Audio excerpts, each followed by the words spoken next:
வணக்கம். தினமலர்.com மாலை 4 மணி செய்திகள். முக்கிய நிகழ்வுகள். சிவப்பு நாடா ஒழிந்து இனி சிவப்பு கம்பள வரவேற்பு காத்திருக்கிறது. ஜப்பான் முதலீட்டாளர்களுக்கு மோடி அழைப்பு. மேட் இன் இந்தியா என்பதை சர்வதேச பிரபலமாக்க விருப்பம். தூக்கு தண்டனை உறுதி செய்யப்பட்ட கைதிகளின் மறுசீராய்வு மனுக்கள் விசாரணையில் புது விதிகள். இனிமேல் நீதிமன்ற அறைகளில் பகிரங்க விசாரணை நடக்கும் என்று சுப்ரீம் கோர்ட் உத்தரவு. கடல் சீற்றத்தில் தத்தளித்த தமிழக மீனவர்கள் 9 பேர் இலங்கை கடற்படையால் சிறைப்பிடிப்பு. செப்டம்பர் 16ஆம் தேதி வரை சிறையில் அடைக்க யாழ்ப்பாணம் நீதிமன்றம் உத்தரவு. விரிவான செய்திகள். இந்தியாவில் தொழில் துவங்க வருகை தரும் ஜப்பானிய முதலீட்டாளர்களுக்கு சிவப்பு கம்பள வரவேற்பு காத்திருப்பதாக டோக்கியோவில் பிரதமர் மோடி அழைப்பு விடுத்துள்ளார். ஜப்பானில் 5 நாள் சுற்றுப்பயணம் மேற்கொண்டுள்ள பிரதமர் நரேந்திர மோடி செவ்வாயன்று தலைநகர் டோக்கியோவில் ஜெட்ரோ என்ற ஜப்பான் வெளிநாட்டு வர்த்தக நிறுவனம் ஏற்பாடு செய்த கருத்தரங்கில் பங்கேற்றார். டெல்லி செங்கோட்டையில் சுதந்திர தின உரையில் தான் குறிப்பிட்ட மேட் இன் ஜப்பான் என்பது மேக் இன் இந்தியா என்று பிரபலமாக வேண்டும் என்று அழைப்பு விடுத்தார். இந்தியாவில் தொழில் துவங்க வரும் ஜப்பானியர்களுக்கு அதிகார வர்க்கத்தின் ரெட் டேப் கெடுபிடி இருக்காது என்றும் முதலீட்டாளர்களுக்கு ரெட் கார்பெட் வரவேற்பு காத்திருப்பதாகவும் கூறினார். அந்நிய முதலீட்டாளர்களுக்கான பல விதிமுறைகளை தன்னுடைய அரசு தளர்த்தி உள்ளதை விவரித்த மோடி தொழில் துவங்க வரும் முதலீட்டாளர்களுக்கான விதிமுறைகள் சிறிதும் கடுமையானதாக இருக்காது என்று உறுதியளித்தார். மிகப்பெரிய வர்த்தக சந்தையான இந்தியாவில் திறமையான தொழிலாளர்கள் அபரிமிதமாக இருப்பதாக குறிப்பிட்ட மோடி 50க்கும் மேற்பட்ட நகர்களில் மெட்ரோ ரயில் திட்டப் பணிகள் ஜப்பானிய முதலீட்டாளர்களுக்காக காத்திருப்பதாகவும் கூறினார். இந்திய திருநாட்டின் ஜனநாயகம், மக்கள் தொகை, அவர்களின் தேவைகளைப் போல வேறெங்கும் காண முடியாது என்று குறிப்பிட்ட மோடி மற்ற நாடுகளோடு ஒப்பிடுகையில் தொழில் முதலீடுக்கு சிறந்த இடம் இந்தியாதான் என்றும் ஜனநாயகம், பாதுகாப்பு, நீதிக்கு இந்தியாவில் உத்தரவாதம் உண்டு என்றும் உறுதி கூறினார். ஜப்பானில் டிசிஎஸ் நிறுவன நிகழ்ச்சியில் ட்ரம்ஸ் வாசித்து பார்வையாளர்களை அசத்தினார் பிரதமர் நரேந்திர மோடி. ஜப்பானில் சுற்றுப்பயணம் மேற்கொண்டுள்ள பிரதமர் நரேந்திர மோடி செவ்வாயன்று டோக்கியோவில் டாடா கன்சல்டன்சி சர்வீசஸ் நிறுவனத்தின் தொழில்நுட்ப மற்றும் கலாச்சார அகாடமி துவக்க விழாவில் கலந்து கொண்டார். அப்போது டைகோ எனும் ஜப்பானிய பாரம்பரிய முரசு கலைஞர்கள் இருவர் முரசு கொட்டி பிரதமர் மோடிக்கு வரவேற்பு அளித்தனர். டிசிஎஸ் நிறுவன தலைமைச் செயல் இயக்குநர் சந்திரசேகரன் கேட்டுக் கொண்டதற்கிணங்க பிரதமர் மோடி ட்ரம்ஸ் வாசித்து அசத்தினார்.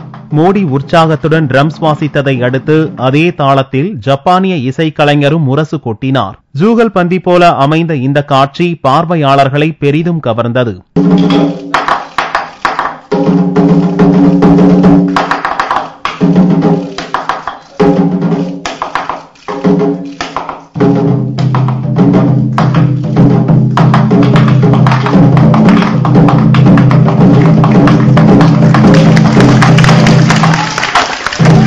இசை முழக்கம் முடிந்ததும் கைத்தட்டல் அரங்கையே அதிர வைத்தது.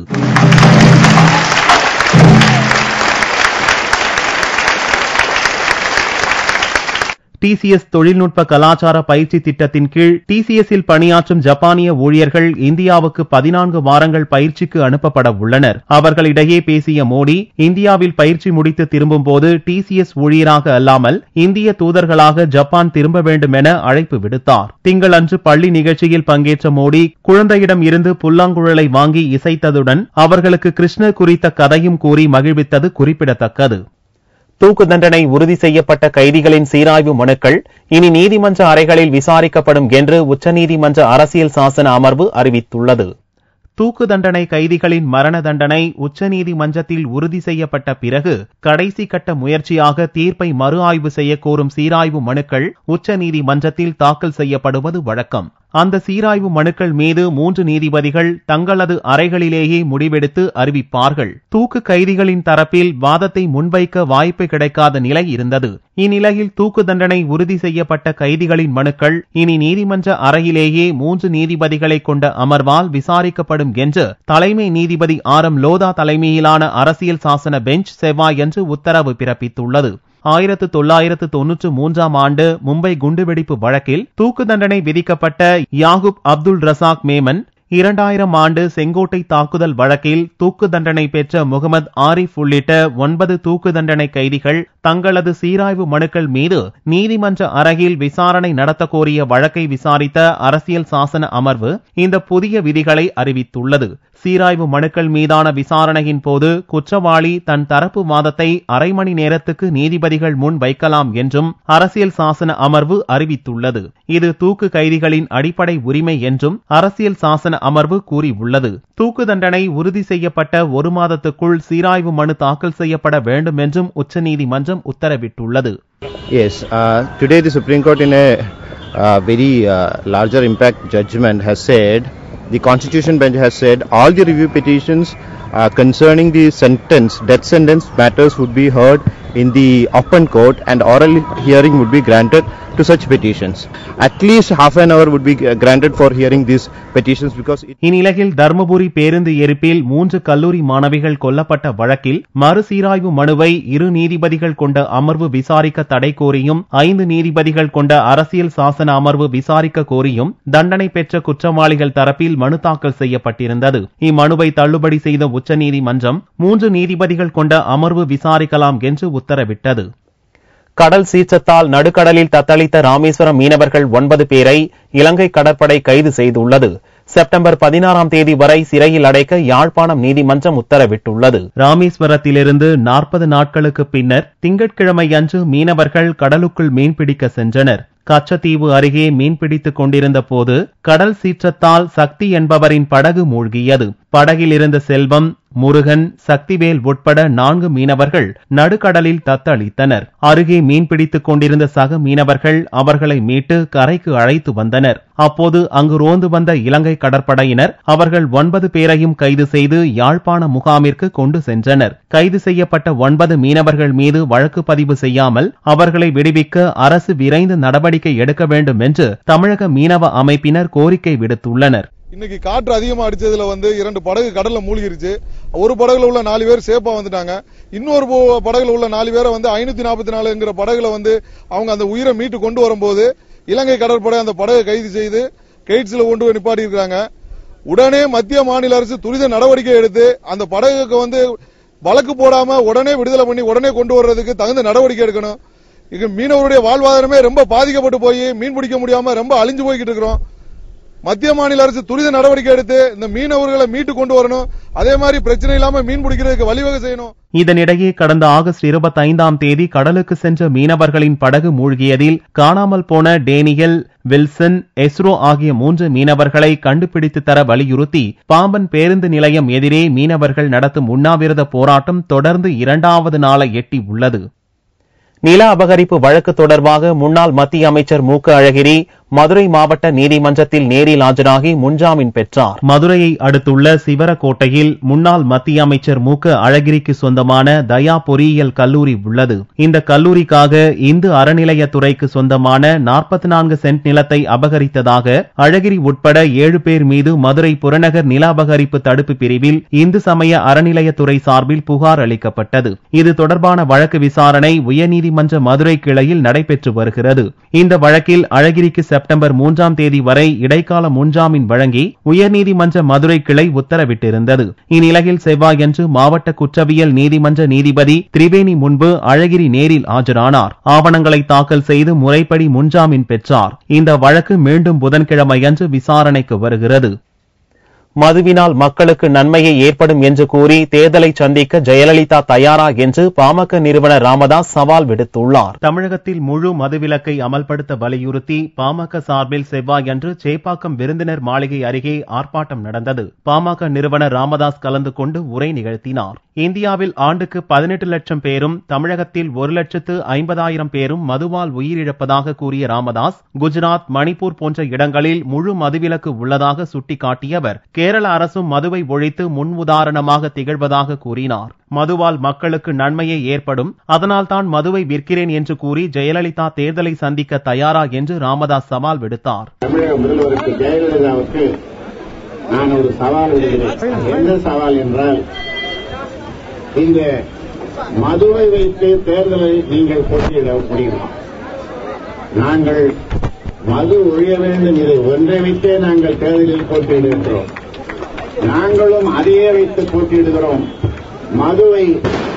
மதுவினாலே நன்மை ஏற்பட்டிருக்கிறது, மக்கள் சீரழியவில்லை, அதனாலே மது விற்பனை தடை செய்ய வேண்டியதில்லை, இதை வைத்து நான் தேர்தலில் நிற்கிறேன் என்று ஜெயலலிதா சொல்ல முடியுமா?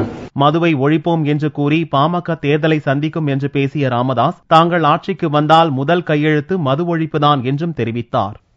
தமிழக உள்ளாட்சி தேர்தலில் பாரதிய ஜனதா கட்சிக்கு ஆதரவு அளிப்பது என்று மதிமுக முடிவு செய்துள்ளதாக வைகோ தெரிவித்துள்ளார். தமிழக பாரதிய ஜனதா கட்சியின் மாநில தலைவர் தமிழிசை சவுந்தரராஜன் சென்னையில் உள்ள மதிமுக பொதுச் செயலாளர் வைகோவை அவரது இல்லத்தில் செவ்வாயன்று சந்தித்தார். சந்திப்புக்கு பின்னர் செய்தியாளர்களிடம் பேசிய வைகோ, தமிழக உள்ளாட்சி இடைத்தேர்தலில் பாரதிய ஜனதா கட்சிக்கு ஆதரவு அளிப்பது என்று முடிவு செய்துள்ளதாக கூறினார். தமிழ்நாட்டில் உள்ளாட்சி மன்றங்களின் இடைத்தேர்தலில் பாரதிய ஜனதா கட்சி போட்டியிடும் இடங்களில் பாரதிய ஜனதா கட்சி வேட்பாளர்களுக்கு ஆதரவு வழங்க வேண்டும் என்று தமிழ்நாடு பாரதிய ஜனதா கட்சியினுடைய தலைவர் அருமை சகோதரி தமிழிசை சவுந்தரராஜன் அவர்களும், பாரதிய ஜனதா கட்சியின் தமிழ்நாடு அமைப்பு பொதுச் செயலாளர் சகோதரர் மோகனராஜு அவர்களும் இன்று எங்களை சந்தித்து ஆதரவு வழங்குமாறு கேட்டுக்கொண்டனர். நாங்கள் மகிழ்ச்சியோடு முழுமனதோடு அந்த வேண்டுகோளை ஏற்றுக்கொண்டு மறுமலர்ச்சி திராவிட முன்னேற்ற கழகம் ஆதரவளிக்கும், முழுமையாக தேர்தல் களத்தில் உடன் இணைந்து பணியாற்றும் என்று தெரிவித்திருக்கிறோம். 10 ஆண்டு காலம் காங்கிரஸ் செய்யாத பல்வேறு திட்டங்களை பிரதமர் மோடி செய்து வருகிறார் என்று தமிழிசை சவுந்தரராஜன் கூறினார். ஒரு நல்ல பிரதம அமைச்சர், செயல்படக்கூடிய பிரதம அமைச்சர் கிடைத்திருக்கிறார். உலக நாடுகள் எல்லாம் நம்மை உற்று நோக்கி கொண்டிருக்கிறது. பொருளாதாரம் மேம்பட்டு இருக்கிறது. வெளிநாடுகளிலிருந்து மூலதனம் குவிய ஆரம்பித்திருக்கிறது. மக்களின் வாழ்க்கை தரம் உயர ஆரம்பித்திருக்கிறது. உள்நாட்டு உற்பத்தி அதிகரித்திருக்கிறது. பணவீக்கம் குறைந்திருக்கிறது. 100 நாட்களில் ஒரு ஏறக்குறைய 10 ஆண்டுகள் காங்கிரஸ் செய்யாததை மிக குறுகிய காலத்தில் செய்ய ஆரம்பித்திருக்கிறோம். 5 ஆண்டுகளுக்குள் இந்தியா உலகிற்கே வழிகாட்டும் நிலைவிற்கு பொருளாதாரத்திலும் வாழ்க்கை தரத்திலும் உயர்த்தப்படும். அதில் எந்தவித சந்தேகமும் இல்லை. உள்ளாட்சி தேர்தலை புறக்கணிப்பதாக திமுக, காங்கிரஸ், புதிய தமிழகம் அறிவித்துவிட்டது. மார்க்சிஸ்ட் தேர்தலில் போட்டியிடுவதாகவும் இந்திய கம்யூனிஸ்ட் விரைவில் முடிவை அறிவிக்க உள்ளதாகவும் கூறியுள்ளது. தேமுதிக, பாமக தரப்பில் அறிவிப்பு வெளியாகவில்லை. தேர்தலை புறக்கணிப்பதாக மதிமுக உயர்நிலைக்குழு திங்களன்று முடிவு செய்த நிலையில் செவ்வாயன்று பாரதிய ஜனதாவுக்கு ஆதரவளிப்பதாக வைகோ அறிவித்தார் என்பது குறிப்பிடத்தக்கது. இலவச சீருடை தைக்க பாரபட்சமாக துணி வழங்குவதை கண்டித்து நெல்லை சமூக நலத்துறை மகளிர் தையல் தொழிலாளர்கள் தொழில் கூட்டுறவு சங்க அலுவலக அதிகாரியை முற்றுகையிட்டனர். அரசு மற்றும் அரசு உதவி பெறும் பள்ளி மாணவ மாணவிகளுக்கு சமூக நலத்துறை மூலம் இலவச சீருடைகள் வழங்கப்படுகிறது. நெல்லை மாவட்டத்தில் சீருடைகளை தைத்து வழங்கும் பொறுப்பை சமூக நலத்துறை மகளிர் தையல் தொழிலாளர்கள் கூட்டுறவு சங்கம் மேற்கொண்டுள்ளது. இந்த சங்கத்தில் பதிவு செய்த பெண் தொழிலாளர்களுக்கு சீருடைக்கான துணிகள் பிரித்து வழங்கப்படும். ஆனால் முறையாக சீருடை துணிகளை பிரித்து கொடுக்காமல் சிலருக்கு மட்டும் அதிக அளவில் துணிகளை வழங்கி வருவதாக குற்றம் சாட்டி தென்காசி, உக்கிரன்கோட்டை, கயத்தாறு, சங்கரன்கோவில் பகுதிகளைச் சேர்ந்த 100க்கு மேற்பட்ட பெண் தொழிலாளர்கள் செவ்வாயன்று அதிகாரி சையத் முகமது பக்ரீனை முற்றுகையிட்டனர். இப்ப துணி எப்ப வருது, எப்ப போகுதுன்னு கூட தெரியாது. தேவர்குளம், தென்காசி, வன்னிகலந்தல், சொக்கநாச்சியார்புரம், கயத்தாறு, சங்கரன்கோயில் அங்க இருந்து பிள்ளை எல்லாம் வராங்க. அவங்களுக்கு எல்லாம் எந்த நேரம் வருது என்னங்கிறது தெரிய மாட்டேங்குது. ஒரு கோடிக்கு வீடு கட்டினவங்க எல்லாம் துணி வாங்கிட்டு போறாங்க சார். கூலி சரியான எழுதி போடல, போர்டுல இப்ப எங்களுக்கு கூட்டிட்டாங்கன்னு சொல்லி சொன்னாங்க. வரவு செலவு கணக்கு தெரிய மாட்டேங்குது. ஆனால் முறையாக அனைத்து உறுப்பினர்களுக்கும் துணிகள் பிரித்து வழங்கப்படுவதாக சமூக நலத்துறை அதிகாரி முகமது பக்ரீன் விளக்கம் அளித்தார். 100க்கும் மேற்பட்ட பெண்கள் சமூக நலத்துறை அலுவலகத்தை முற்றுகையிட்டதால் பரபரப்பு ஏற்பட்டது. கொல்கத்தாவில் 21 மாடி கட்டடத்தில் ஏற்பட்ட தீ விபத்தை அடுத்து அங்கு சிக்கியிருந்தோர் பத்திரமாக மீட்கப்பட்டனர். மேற்கு வங்க தலைநகர் கொல்கத்தாவின் மைய பகுதியில் சாட்டர்ஜி இன்டர்நேஷனல் பில்டிங் என்ற பெயரில் 24 அடுக்கு பிரம்மாண்ட கட்டடம் அமைந்துள்ளது. இங்கு 100கணக்கான வர்த்தக நிறுவனங்களின் அலுவலகங்கள் செயல்பட்டு வருகின்றன. இந்தியாவின் கிழக்கு மாநிலங்களில் 20 மாடிகளை கடந்த முதல் கட்டிடம் என்ற பெருமைக்குரிய சாட்டர்ஜி இன்டர்நேஷனல் கட்டிடத்தின் 12வது தளத்தில் செவ்வாயன்று காலையில் தீப்பிடித்தது. 15வது தளம் வரையில் பரவியதால் 20க்கும் மேற்பட்ட தீயணைப்பு வாகனங்கள் தீயணைக்க போராடின. அலுவலக நேரத்துக்கு முன்பாகவே தீப்பிடித்ததால் அங்கு வெகு சிலர் மட்டுமே சிக்கி இருந்தனர். அவர்களை ஹைட்ராலிக் ஏணி மூலம் தீயணைப்பு வீரர்கள் மீட்டு மருத்துவமனையில் சேர்த்தனர். 4 மணி நேர போராட்டத்துக்கு பின் தீ கட்டுப்பாட்டுக்குள் கொண்டு வரப்பட்டது. மின்கசிவால் இந்த தீ விபத்து ஏற்பட்டிருக்கலாம் என்று சந்தேகிக்கப்படுகிறது. தீ விபத்தை கேள்விப்பட்டதும் ஆயிரக்கணக்கானவர்கள் சாலையில் திரண்டதால் கொல்கத்தாவில் கடும் போக்குவரத்து நெரிசல் ஏற்பட்டது. தங்கத்தின் விலை செவ்வாய்க்கிழமை அன்று சவரனுக்கு 72 ரூபாய் குறைந்திருந்தது. ஒரு சவரன் தங்கம் 21,032 ரூபாய்க்கு விற்பனையானது. 1 கிராம் ஆபரண தங்கம் 2,629 ரூபாயாக இருந்தது. வெள்ளி கிராமுக்கு 10 காசுகள் குறைந்து 1 கிராம் 45 ரூபாய் 40 காசுகளுக்கு விற்பனையானது. வார்வெள்ளியின் விலை 42,450 ரூபாயாக இருந்தது. நாடு முழுவதும் உள்ள சுங்கச்சாவடிகளில் உயர்த்தப்பட்ட கட்டண உயர்வால் கடும் பாதிப்பு ஏற்பட்டுள்ளதாக வாகன உரிமையாளர்கள் கவலை தெரிவித்துள்ளனர். இந்திய தேசிய நெடுஞ்சாலை ஆணையம் நாடு முழுவதும் சாலையை முறையாக பராமரித்து சுங்கச்சாவடியில் வாகன ஓட்டிகளுக்கு தேவையான கழிப்பறை, தொலைபேசி மையம், குடிநீர் போன்ற வசதிகளை செய்வதற்கான சுங்க கட்டணத்தை தனியார் மூலம் வசூலித்து வருகிறது. இந்நிலையில் திங்கட்கிழமையன்று நாடு முழுவதும் சுங்கச்சாவடிகளில் கட்டண உயர்வு அமலுக்கு வந்தது. இதில் தமிழகத்தில் உள்ள சில சுங்கச்சாவடிகளில் 15% கட்டணம் உயர்த்தப்பட்டுள்ளது. தமிழகத்தில் உள்ள 44 சுங்கச்சாவடிகளில் 26 சாவடிகள் தமிழக அரசு கட்டுப்பாட்டிலும் 18 சுங்கச்சாவடிகள் மத்திய அரசின் கட்டுப்பாட்டிலும் உள்ளன. நாமக்கல் பகுதியில் லாரி தொழிலை நம்பியுள்ள லாரி உரிமையாளர்கள் மற்றும் ஓட்டுநர்கள் சுங்கவரி கட்டணம் 15% உயர்த்தப்பட்டதற்கு கடும் எதிர்ப்பு தெரிவித்துள்ளனர். டீசல் விலை ஏறிட்டு டோல்கேட் விலை ஏற்றிறாங்க. பட் ஆனா லாரி வாடகை மட்டும் ஏற்ற மாட்டேங்கிறாங்க. ஸோ இதனாலதான் வந்து வாடகை அதே மாதிரி தான் இருக்கு. பட் ஆனா அவங்க செலவு வந்து அதிகமாயிட்டே போயிட்டு இருக்கு. இதுதான் மூல காரணம். கட்டுப்படுத்த ஏதாச்சும் ஒரு நடவடிக்கை எடுத்தா நல்லா இருக்கும். நாளுக்கு நாளா வந்து பாலஞ்செட்டி டோல் வந்து ஏற்றிக்கிட்டே இருக்கிறாங்க. இதனால வந்து மோட்டார் ஓட்டது ரொம்ப கஷ்டப்படுறாங்க. இதனால வந்து வண்டிக்கு எந்த ஒரு மீதியும் கிடையாது. அதே மாதிரி வாடகை ஏற்றுற சரித்திரமே கிடையாதுங்க. ஆனா டீசல் விலை ஏறிட்டே இருக்குது. கவர்மெண்ட் தான் பார்த்து ஸ்டெப் எடுக்கணும். வேற வழியே கிடையாது. பெட்ரோல், டீசல் விலை மற்றும் வாகன காப்பீடு உயர்வு போன்றவற்றால் மோட்டார் தொழில் கடும் நஷ்டத்தை சந்தித்து வரும் நிலையில் சுங்கச்சாவடி கட்டண உயர்வு லாரி தொழிலை பெரிதும் பாதித்துள்ளதாக லாரி உரிமையாளர்கள் கவலை தெரிவித்துள்ளனர். மீண்டும் செய்திகள் இந்திய நேரப்படி இரவு 8 மணிக்கு. வணக்கம்.